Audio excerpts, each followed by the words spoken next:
the basis of our success is that we understand the global markets and access to market intelligence.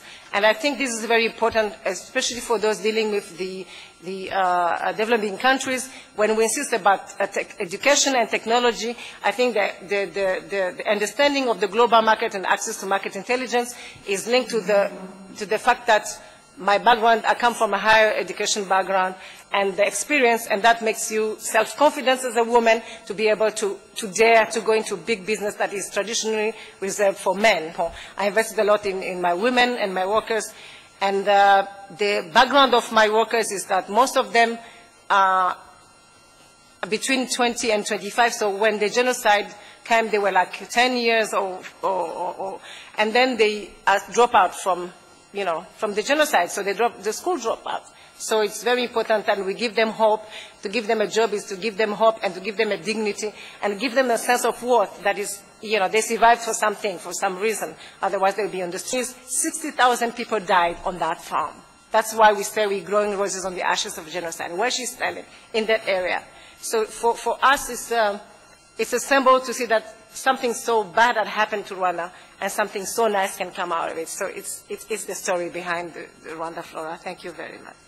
Entrepreneur you see all over Africa. 60 to 80% of our people work as single micro-enterprises. More than half of them, almost 60% of the 60% would be women. You will find them under trees. You will find them working out of their homes. Kenya Gatsby Trust is an NGO that focuses on the poorest of the poor and tries to link them to markets both nationally, regionally, globally. So the first challenge is creating that, taking people who operate as social groups, the local villages, the local district, and creating them into economic groups. So there's a lot of organizational development that needs to happen at that level.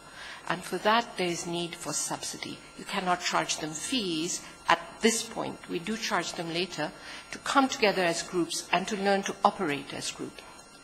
Linkages, sustained linkages with businesses in our own country and abroad. With the kind of entrepreneur that we're working with, this tends to be the alternative buyers. This will be the fair trade movement. This will be markets which are tolerant of delays. Well, we're Australia's trade promotion and development organisation.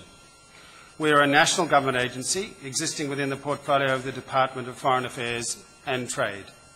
Effectively, we deal with the practical side of international trade. Austrade interacts daily with individual Australian businesses to help them succeed in export and international business. So while we continue to deliver bespoke services, such as formulating market entry strategies and local market advice to our existing exporters, we developed a special program specifically for new exporters. Always got to have an acronym in this game, so this one has become known as the NEDP, and the new exporters have become known as NEDIs. So this is a package of export services designed to prepare new and irregular Australian businesses for export. The most important thing is the information that you're addressing to the companies. Because I think geographically, notwithstanding where the SME comes from, the major, let's say, challenge is how to translate the big issue and the big thing in a very simple language to the SME. And what we are doing now, and a lot of radio programs are doing now, we are linking radio slots, daily radio slots for SMEs, particularly focused on different sectors and linked to the mobile phone text messaging service. So we add on some minutes for a call-in service where people will ask questions. The TPOs should have the responsibility of educating the exporting community, market intelligence, what it takes, the parameters, the prices, and everything. 2, the TPOs also should go into advocacy. So enlighten the government to create an export-friendly environment. How can SMEs access intelligence that they can use? Well, you were asking for market intelligence. When I first joined this organisation 15 years ago, we had a large market research department, and we'd give you a lovely big report. It was nice and thick, and I'm sure it gathered dust on most exporters' table. They never read it. These days, particularly with the internet, we just don't do it anymore, unless they really ask for it. We put a lot of information on the net for them, on the web, and they can go there for that information. We also put in place a phone service, so people can ring, and we have about 10 people. That's all they do all day, is just answer questions.